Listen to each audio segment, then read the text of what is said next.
तो वो फिल्म नहीं है सर। मतलब मुझे लगा नहीं है। ये आप गलत एक्सपेक्टेशन से देख रहे हो। यार एक्सप्रेशन क्यों अच्छी है। एज वेज पे आ गया भाई ये तो यार। मतलब और लंबा करूं? नहीं सही इतना लंबा बहुत है। सही। चलेगा। मैं खुद 23-24 साल का, ये 25-26 साल का। हम बात कर सकते हैं लोगों के एज की, जो ज्यादा बड़े हो गए हैं, जो 30 के आसपास पहुंच गए हैं, उन लोगों की बातें नहीं करनी चाहिए। उन पे सुननी नहीं चाहिए चीजें। कौन है ये लोग? कहाँ से आते हैं?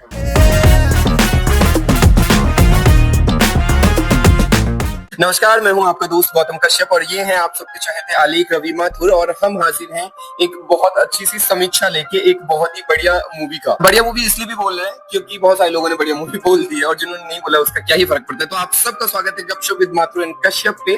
और हम जहां अभी शूट कर रहे हैं उसके बारे में बताएंगे कि कैसी है ये जगह और क्या भाई लोकेशन कट से दी जाएगी पूरी, ऐसे नहीं, हल्का गेम नहीं करते हम लोग। तो हम बेसिकली यहाँ पे आज ना स्पॉइलर टॉक करने आए हैं। तो चलो इसी बात पे ना हमारे कुछ पॉइंट्स है बेसिकली फिल्म से रिलेटेड, जिन पे हम स्पॉइलर टॉक करना चाहते हैं, वो हम आपके साथ एक एक करके शेयर करते हैं। तो चलो शुरू करते हैं।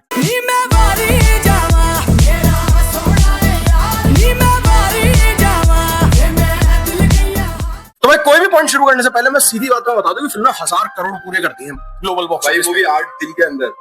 और तो तुम सोच लो ये कहाँ जाके और रुकेगी। वैसी एक्सपेक्टेशन थी, ऑलरेडी एक्सपेक्टेड था कि ये ऐसा कुछ करेगी और ये और भी रिकॉर्ड्स और बहुत सारे रिकॉर्ड्स तोड़ने वाली है। एकदम सही सटीक जाके लगी है, इसने एकदम परफेक्ट स्पॉट हिट कर दिया है। इसको तुम ऐसे ही मत समझो कि एक अगेन एक बॉलीवुड की फिल्म आई है हिट होकर चलेगी, नहीं। ये कल्चरल शिफ्ट लेकर आई है फिल्म, जितना मुझे दिखा है यार। जिस तरीके से म्यूजिक को यूज किया गया है, जिस तरीके का एक्शन दिखाया गया है, जिस तरीके के थ्रिल्स है, जिस तरीके से फिल्म में बात करी गई है पेट्रियोटिज्म की, स्पाई जॉनर की, क्या तुम्हें लगता है कि इसके बाद अगर वैसे ही कंप्लीसेंट सिनेमा जो हमें दिया जा रहा है इतने सालों से, इतने दिनों से, इतने दशकों से, वो अगर वापस हमारे सामने आता है तो जनता उसको एक्सेप्ट करेगी? नहीं भाई बिल्कुल नहीं, क्योंकि इन्होंने जो पैरामीटर है ना वो बहुत बड़ा बार जो है वो बहुत हाई कर दिया है। अब लोगों को इसके ऊपर ही बनाना पड़ेगा। Yes. मैं तो खुद इस डायरेक्टर की भी सोच रहा हूँ कि अब इसके लिए मुश्किल हो जाएगी भाई दोबारा इस बार को टच करना। और इस सिर्फ इस डायरेक्टर के लिए नहीं, इस पूरे बॉलीवुड के लिए, पूरे इंडियन सिनेमा के लिए मुश्किल हो जाएगा। क्योंकि आफ्टर दिस हम वापस उस जगह वापस नहीं जा सकते। हम वापस वहां नहीं जा सकते जहाँ पे जो है हीरो बीच पे नाच रहा है हीरोइन के साथ और स्पाई मूवी के नाम पे अनाप शनाप कॉमेडी की जा रही है। दिवाली के टाइम पे रिलीज करते तो आप टाइगर जैसी हाँ, मूवी, ठीक है। okay. उसके अलावा ईद पे आप फालतू की मूवीज डाल देते थे सिकंदर। हम वो भी लेके आए थे बड़े में छोटे में। अब अगर इसी फिल्म की बात करें तो मैं बिल्कुल पहले सीन से शुरू करना चाहूंगा।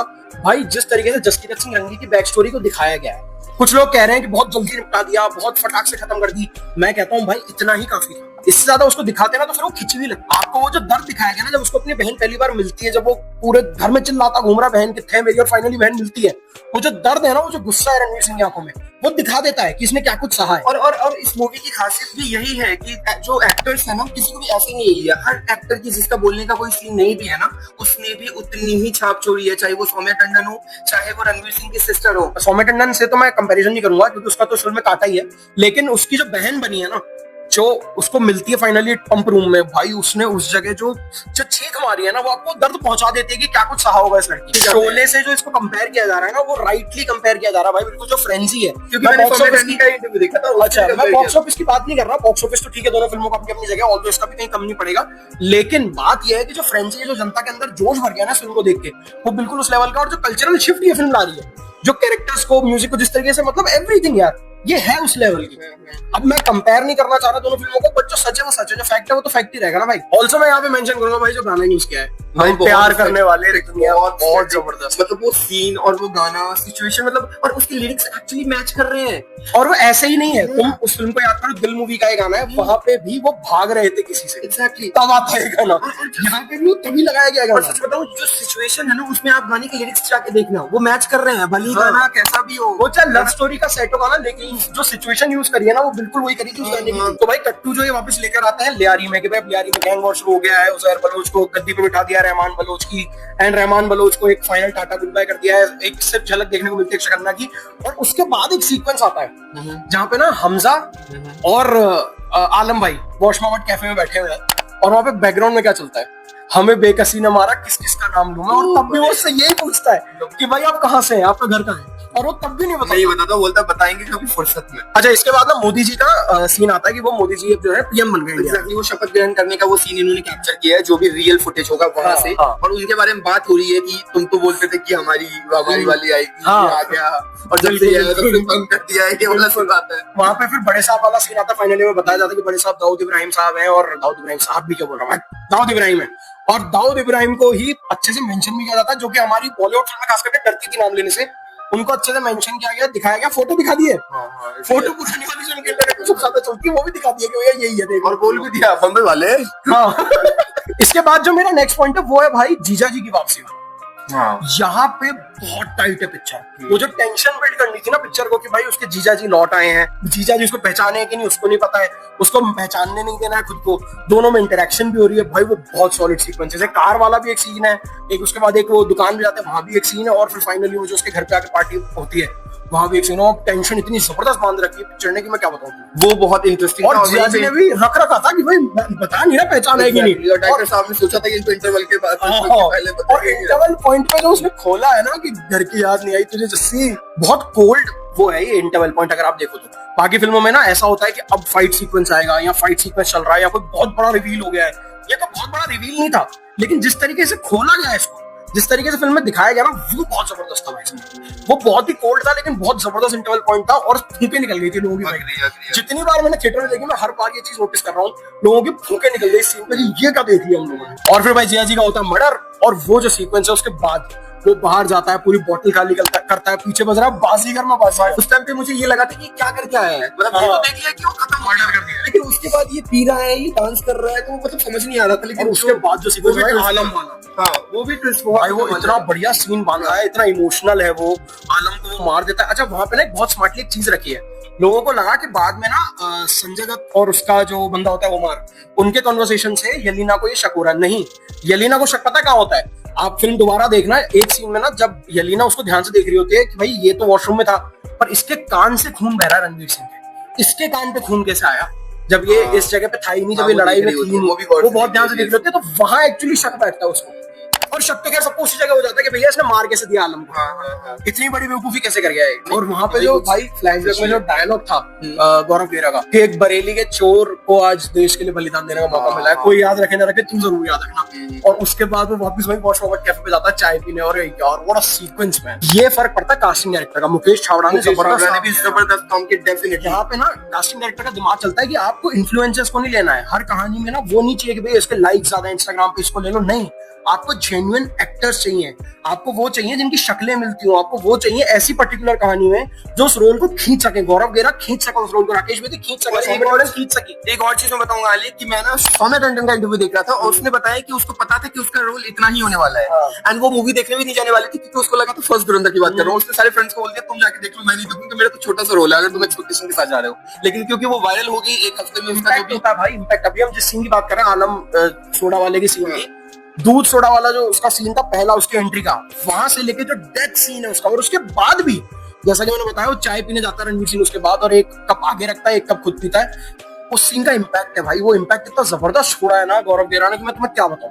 वहां पे एक्टिंग काम आती है, वहां पे रोल की लेंथ का फर्क नहीं पड़ता, वहां पे पड़ता है कि एक्टर कितना जबरदस्त है अपने काम के साथ, उसको अपना क्राफ्ट कितना अच्छे से आता है। ठीक है, अब इसके बाद सेकंड हाफ से मुझे ना थोड़ी सी प्रॉब्लम है, थोड़े गिले शिकवे है, क्योंकि मुझे ऐसा लगा सेकंड हाफ में ना पकड़ थोड़ी छूटती मुझे महसूस हुई, स्पेशली जो गनमैन वाला पूरा सीक्वेंस था। उस जगह पे ना आप कितना कुछ दिखा सकते थे, आप कितना थ्रिलिंग कर सकते हो उस चीज को, आपने एक मोन्टाज में निकाल दिया कि धड़-धड़ गोलियां लग रही है बस। मुझे कहीं ना कहीं ऐसा लगा कि वहां पे ना पकड़ मिस हो गई। और इस जगह एक चीज और खली मुझे, बार बार मोदी जी का मेंशन हुए ही चला जा रहा था इस जगह पे। हाँ, एक बार दो बार तीन बार ना ठीक है चल गया, मुझे क्लिप दिखाए हैं जब राम हुआ तब, लेकिन ना एक टाइम बाद बहुत ज्यादा हो गया था। अतीक अहमद वाला कैरेक्टर भी कह रहा है कि देख नहीं रहे चाय वाला हमारे अंदर घुस के फट गया। अरे ठीक है भाई, पता चल गया, आप कोई चीज दिखाना चाह रहे हो अच्छी बात है, आई एम विद यू, आपका विजन है एक डायरेक्टर का, लेकिन एक टाइम के बाद ना वो वर्शिपिंग लगने लग जाती है। तो ये जो प्रोपेगेंडा चल रहा है ना, वो मैं उसको पूरी तरह झुठला नहीं सकता, मैं ये नहीं कह सकता कि नहीं है तो गलत है। जनता को थोड़ा सा खुद का दिमाग भी लगाना पड़ेगा। अगर आप ये सोच के फिल्म में घुस जाते हो और ये सोच के निकलते हो पिक्चर में कि इसमें तो जो दिखाया गया सब सच है, जो दिखाया गया सब फैक्ट्स है, तो भाई गलत। मैंने भी थिएटर में 2-3 बार देखी, मुझे बड़ा मजा आया, मैं फिल्म को पूरा सपोर्ट कर रहा हूँ। फिल्म की पॉलिटिक्स को मैं सपोर्ट नहीं करता हूँ, मैं ये कहता हूँ कि फिल्म की पॉलिटिक्स अपनी जगह है, मैं फिल्म से एंटरटेन हो रहा हूँ, पॉलिटिक्स को मैं सच नहीं मानूंगा, वो मेरे को अपनी दिमाग लगाना पड़ेगा, मुझे अपना समझना पड़ेगा। मैंने उसका रिव्यू में भी यही बोला था कि मैं नहीं कह रहा हूँ फिल्म में जो दिखाया वो सच है कि वो आप डिसाइड करो, आप अपनी अक्ल लगाओ। अच्छा, अब आ जाते हैं भाई जो मुझे एक बहुत बड़ा इशू लगा, जो कि है मेजर इकबाल का कैरेक्टर। फर्स्ट फिल्म में मेजर इकबाल को भाई कितना ज्यादा दरिंदा टाइप का दिखा दिया था, वो याद है फेस पे से वो चेन वेन खींच देता है, ऐसा लगा था कि राक्षस, वैसा ही किया था। हाँ, ऐसा लगा था राक्षस है, पर आपने उसके फादर का जो पूरा सीन डाल दिया ना, आपने हमें ऐसा दिखा दिया कि मेजर इकबाल भाई पीटे वाला आदमी है, इसके तो ये दिन भर अपने बाप से सुनता रहता है, घर में इसके एक पैसे की इज्जत नहीं है। बट वो एंटरटेनिंग था एक्चुअली। एंटरटेनिंग तो था, लेकिन आपने मतलब वो डर मार दिया ना। ऐसा नहीं होता कि एक टीवी सीरियल में एक आदमी होता है घर में जो खाली सिर्फ टॉन्ट मारता तो पहली चीज से टीवी सीरियल नहीं है, दूसरी चीज उस कैरेक्टर का डर मार दिया यार तुमने मेरे लिए सारा। मैं ऐसा हो गया, मेरे को मेजर इकबाल के लिए सिंपैथी आ गई थी यार, थोड़ा सा बेचारा यार कितना बुरा हो गया इसके साथ। बाप जो भी बोलता था उसमें थोड़ी सी कॉमेडी भी थी। कॉमेडी के लिए जरूरत नहीं था ना यहाँ पे, वो मुझे मेरे को तो नहीं जमी वो चीज, वो गालियां दिए जा रहा है उसको, मेरे को एक टाइम बाद ऐसा सिंपैथी हो गई, मैंने कहा तो चाइल्डहुड ट्रॉमा किक इन हो गया इसका यार, बेचारे का बहुत बुरा हुआ इसके साथ। तो मेजर इकबाल के लिए सिंपैथी नहीं होनी चाहिए थी ना, वहां फिल्म गलत कर गई। फिर वो जो क्लाइमेक्स फाइट हुई उसकी तो क्या ही कहने भाई, वो तो बहुत ही गजब थी। लेकिन जिसकी मैं बात करूंगा वो है क्लाइमेक्स फाइट के बाद जो चीजें हुई हैं, 3 चीजें मेन हुई हैं। एक तो उजैर बलोच को जिस तरीके से इस्तेमाल किया हमजा ने कि भाई इसको तो मैंने रखी इसलिए रखा था, बना दो इसको इंडियंस पर डालो जेल में। और मुझे ये लग रहा था कि सच में उसको सिंपैथी है उसके लिए और वो एक्चुअली चाहता है कि वो ठीक से रहे। वो बहुत ठीक है, बहुत मजा आया उसको उसको चीज को देख के, बहुत मजा आया मुझे। लगा भी कि बेचारे का बहुत बुरा कटा पर सही था। आपको क्या लगा था एंड में शाहरुख खान आ गया झूमे तो मुझे लगा वो गाड़ी के अंदर से गया ना, मुझे लगा कि वाह। इससे आता हूं दूसरे ट्विस्ट पे, जो मेरे सबसे फिल्म का सबसे बड़ा ट्विस्ट था भाई, जो मतलब उससे बड़ा तो ट्विस्ट हो ही नहीं सकता, हम सोच भी नहीं सकते थे। That was Jameel Jamali.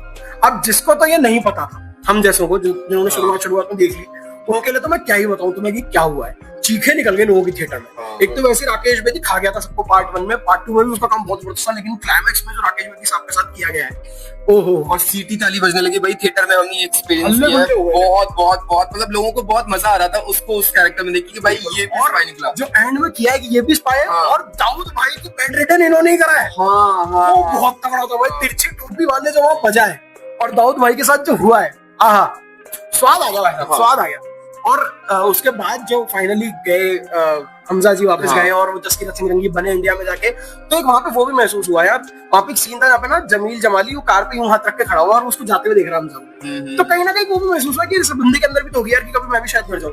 हाँ यार, वो एक दुख दिखता है राकेश बेदी में, वो सिर्फ कॉमेडियन नहीं है पिक्चर में, उनको थोड़ा बहुत कई जगह पे पार्ट 1 में खास करके इविल भी दिखाया था, और यहाँ पे भाई बहुत एक सीरियस टोन भी दे दी थी एंड में, तो वो मुझे बहुत पसंद आई बात। और उसके बाद जो फिल्म का सबसे बड़ा प्लस है फिल्म का क्लाइमेक्स के बाद का सीन, जहाँ पे हमजा घर जाता है, भाई साहब वो क्या ही क्रेजी सीन है। कोई फ्लैशबैक सीक्वेंस नहीं, कोई आवाज नहीं, कोई डायलॉग नहीं, कुछ भी नहीं, बट फिर भी सिर्फ अरिजीत सिंह का गाना बज रहा है बेहतरीन सा, और सिर्फ क्लोजअप है रणवीर सिंह के चेहरे। बहुत बढ़िया एक्टिंग कर दी वहां पे, तो यार कमाल ही कर दिया रणवीर सिंह ने, मतलब क्या बताऊं, खुन्ने खोल दिया रणवीर। नहीं, अच्छा काम निकलवाया, अच्छा काम निकलवाया, डायरेक्टर ने सबसे अच्छा काम डायरेक्टर ने सभी से बहुत अच्छा काम निकलवाया, बट रणवीर सिंह तो किल कर गया भाई उस सीन में, तो रणवीर सिंह ने किल ही कर दिया। एक वो और एक शुरुआती जसकीरत सिंह रंगी का फाइट सीक्वेंस, इन दोनों सीक्वेंस में आग लगा दी रणवीर सिंह ने भाई। और इन सब में हमने माधवन का तो मतलब माधवन संजय का जिक्र करना यहाँ पे मुझे ऐसा लगता है बहुत ज्यादा जरूरी है, क्योंकि फिल्म में बहुत ही पिविटल रोल है उनका, और बहुत मतलब उठाया हुआ यार संजय जब स्क्रीन पे आता है, ऐसा लगता है चमक उठी स्क्रीन में। बहुत टाइम के बाद संजय दत्त को अच्छा काम मिला है और बढ़िया मूवी मिली है। और सेम गोस फॉर माधवन साहब, जब वो स्क्रीन पे आता है आपको वो एक ऑरा फील होता है। कोई एक्शन सीक्वेंस नहीं है, कोई गाली गलौच नहीं है उनकी, कोई बहुत बड़ा वो डायलॉग नहीं मार रहे, लेकिन आपको एक ऑरा फील हो जाएगा कि हाँ यार बहुत बड़ा आदमी है, ये चला रहा है इस कहानी को literally. So that was it for this video. और भी बहुत सारे वीडियो धुरंधर पे आएंगे, मल्टीपल वीडियोस हम और करेंगे, हमारे पास बहुत कुछ है बताने को, फलसफा है इसलिए बना रहे हैं हम, यूं ही हाथ नहीं धो रहे हैं, मैं दूंगा मैं, बस समझ लो तुम। अब हमने जहाँ शूट किया उस जगह के बारे में आपको बता देते हैं। इस शॉप का नाम है कासा लोवे, और इस शॉप के अंदर आपको इतने प्यारे प्यारे प्रोडक्ट्स मिलेंगे, इतनी बढ़िया प्रोडक्ट्स जिसको आप अपने घर में सजाने के काम में ला सकते हो, आप अपने लोगों को गिफ्ट कर सकते हो। आई मीन इनके जो प्रोडक्ट्स हैं वो इतने सही प्राइस से स्टार्ट हैं, आई मीन बहुत अफोर्डेबल रेंज है इनका, बहुत अच्छे प्रोडक्ट्स जो कि आपके घर को और सुंदर बनाएंगे।